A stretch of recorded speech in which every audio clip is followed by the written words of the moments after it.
तर मित्रांनो, आजचा जो आपला विषय आहे की बऱ्याच लोकांचं इंद्रियाची साईज खूप छोटी असते आणि ते केव्हा केव्हा आनुवंशिक पण असते. आता आनुवंशिक असेल तर त्याला आपण काहीच करू शकत नाही. आता आजच्या घडीला आमच्याकडे ट्रीटमेंट आहेत.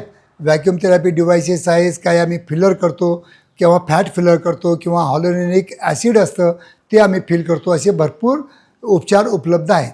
पण सगळेच लोक उपचार घेणार असं माझ्यामध्ये शक्य नसतं.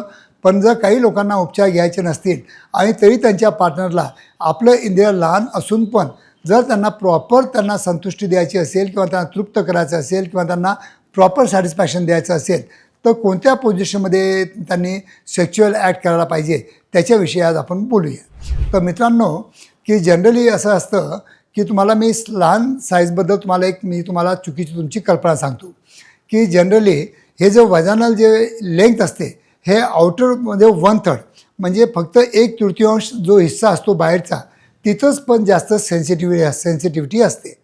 आतमध्ये सेन्सिटिव्हिटी किंवा न्यूरोलॉजिकल एंडिंग्स कमी असतात. तर जर 1/3पर्यंत जर तुमचं इन्सर्शन होत असेल तरी तुम्ही तुमच्या पार्टनरला चांगलं चरमसुख किंवा ऑर्गॅझम देऊ शकता.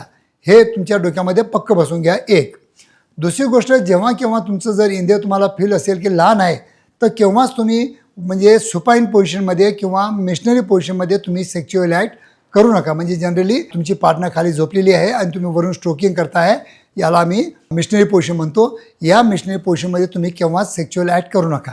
तर मग कोणत्या पोझिशनमध्ये करायला पाहिजे तर डॉगी पोझिशनमध्ये करा. डॉगी पोझिशनमध्ये म्हणजे मी ॲनल सेक्स करायला ॲडवाईस नाही करत आहे की मागून टाका, पण मागून तुम्हाला तुमच्या पार्टनरच्या योनिमार्गामध्येच इन्सर्ट करायचं आहे, इतकं लक्षात ठेवा.